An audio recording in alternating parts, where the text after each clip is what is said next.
Good afternoon. Il faut changer les logiciels. Hein? C'était en français, maintenant ce sera en anglais. Merci. I'm distinguished ladies and gentlemen, Your Excellencies. I am singularly honored to have been given the opportunity to exchange with you all. You can imagine how difficult it is to talk when very eminent personalities have spoken. I will try to share a few points. I just want to join the crew to talk about think tanks as centers of resolution and management of armed conflicts. We have to begin by considering the conflicting situation in Cameroon, in Africa and beyond. And if we do a reflection, we realize that Cameroon is in total crisis and conflict. Let us concentrate on armed conflict. Then we can revise what is happening, the Boko Haram extreme, violent extremism in the far northern portion of Cameroon. We can consider the armed conflicts in the Central African Republic and its impact in the eastern region of Cameroon. And of course, we can visit the crisis, the secessionist armed conflict in the northwest and southwest regions of Cameroon.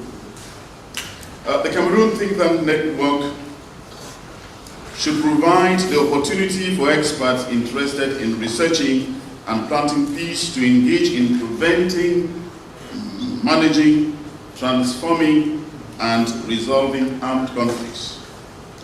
We are going to answer basically 4 questions in our presentation. What is a think tank?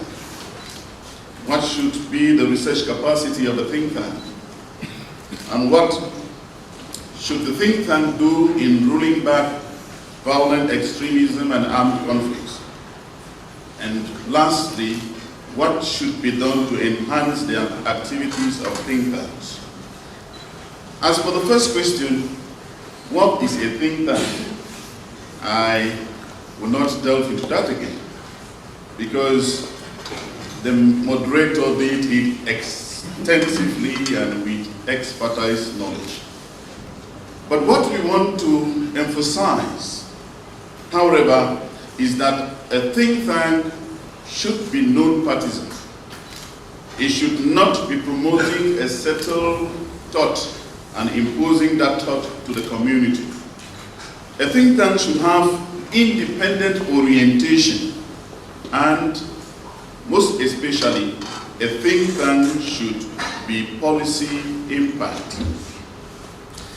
That said, what should be the capacity of a think tank, especially if we have to consider the CTTN, the Cameroon Think Tank Network? It is important to note that the backbone of any research institution or think tank is qualified manpower and research efforts. Think tanks need to involve people with different expertise: political scientists, sociologists, psychologists, biologists, people interested in international relations, academics, diplomats. So all of us can be involved and be interested in what the works of the think tank should be. But it is important to note that think tanks should be oriented to create a relationship between action, research, and development. There must be the two.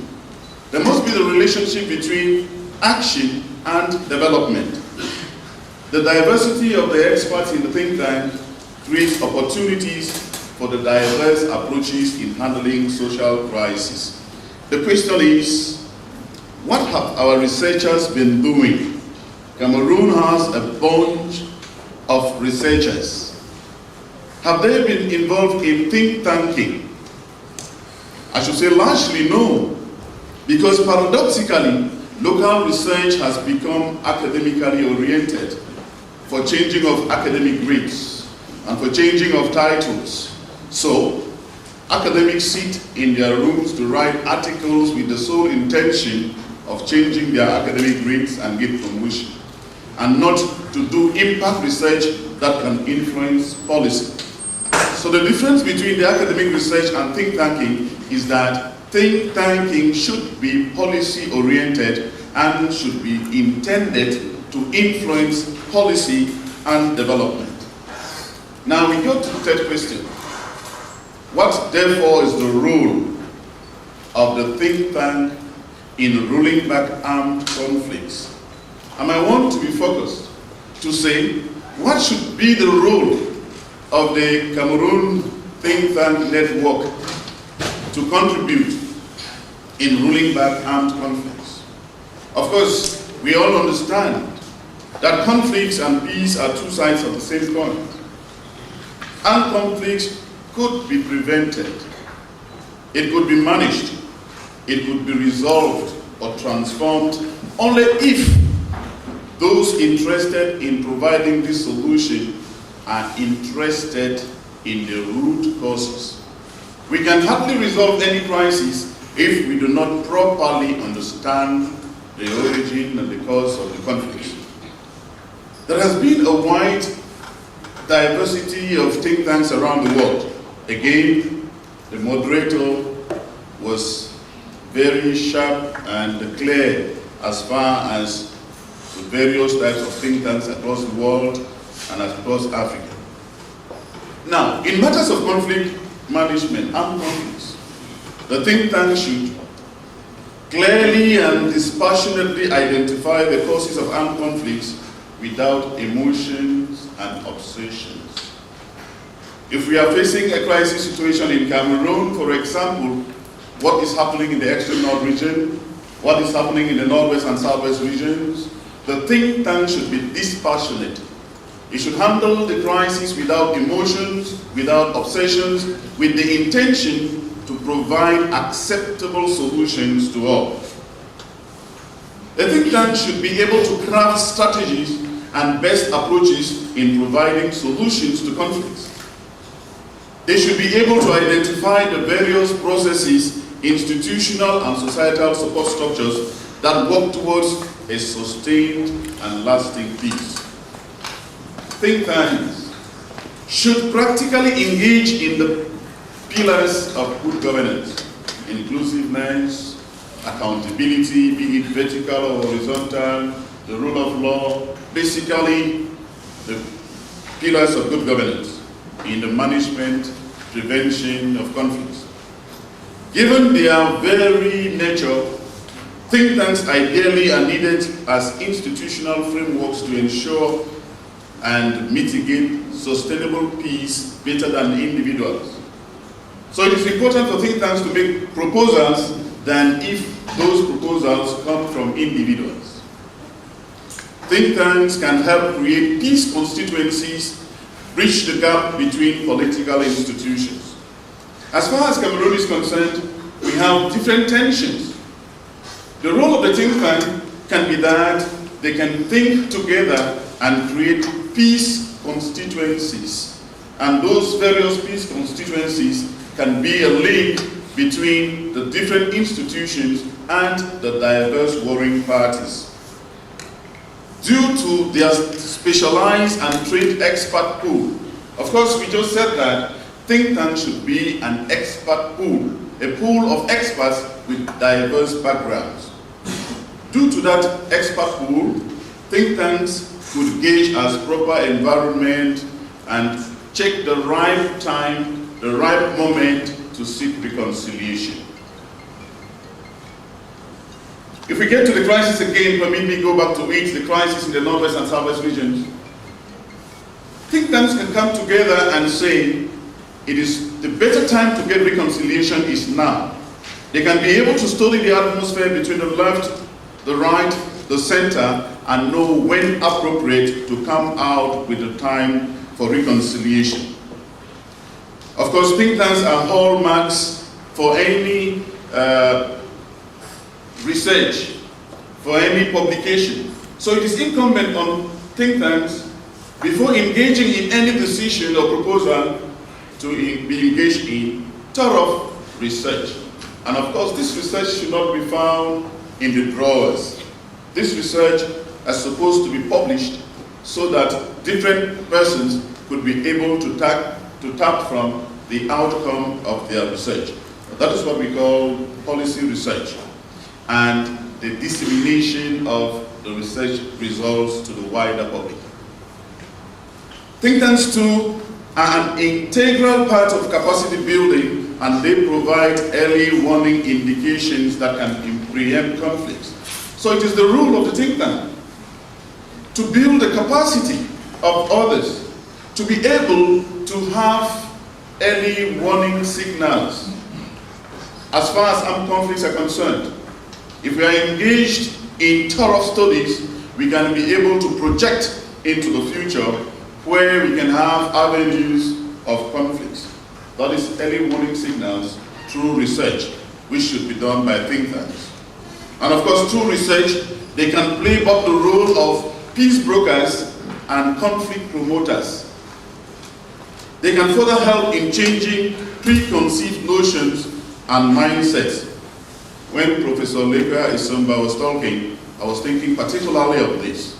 So the think tanks can make people change their mindsets, because there are many of us here seated who have hackneyed notion of what Boko Haram is.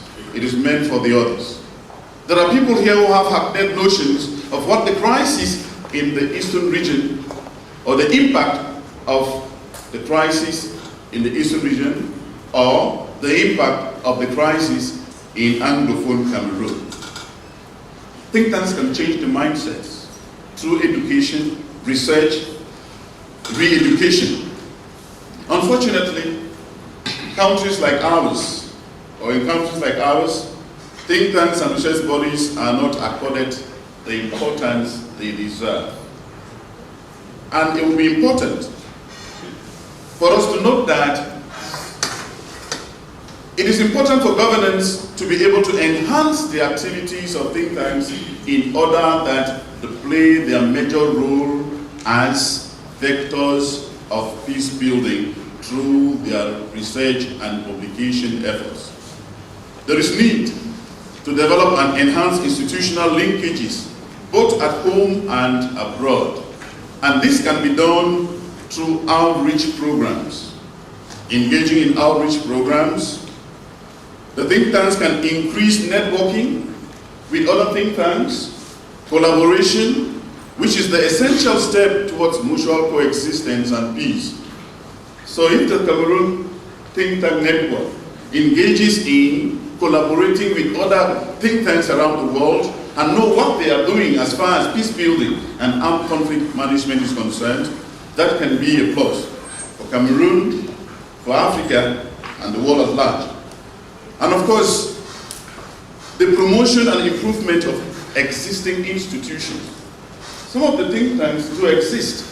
What has been done to promote and improve on their existence? It is important to integrate academic institutions or to integrate think tanks within university centers. IRIC, for example, can decide to create a think tank on Cameroon's foreign policy and train people who are essentially experts in informing and advising the country on the new trends of global politics. It is important to invest in creating multi-track level constituencies of peace and conflict management. It is important to note that the essence of a think tank in rolling back armed conflicts is because there is a relationship between peace and development. But the question is, what is peace? If we have to reflect what peace is in our different languages, national languages, maybe in English we can say peace upon you. Maybe in French we can say que la paix soit avec vous. Maybe in the Muslims who say assalamu alaikum. The question would be, what is the meaning of all of that? What I will share is, it is empty. It is flying in the air. It is abstract. It is not concrete that we can take and put into our pockets and move along with. So peace is a wish. And therefore, that wish needs permanent construction on a daily basis, what we call peace building. Maybe it is important for me to end by quoting Fabien EBOUSSI BOULAGA as we started with him. To authenticify what I just said, he says in his book, In Favor of the Emergence of the Culture of Peace, he says, quote, "Peace has to be established. It is not a natural or transhistorical process. It is never achieved in advance or forever. It falls within the realm of action and behavior. It is said to be the silence of order, order to be maintained, but also order to be made, invented, order achieved precisely for and by all people. Peace is a sign, the proof, and the vector of order." He concludes, most importantly, peace is order achieved by man for man through human means.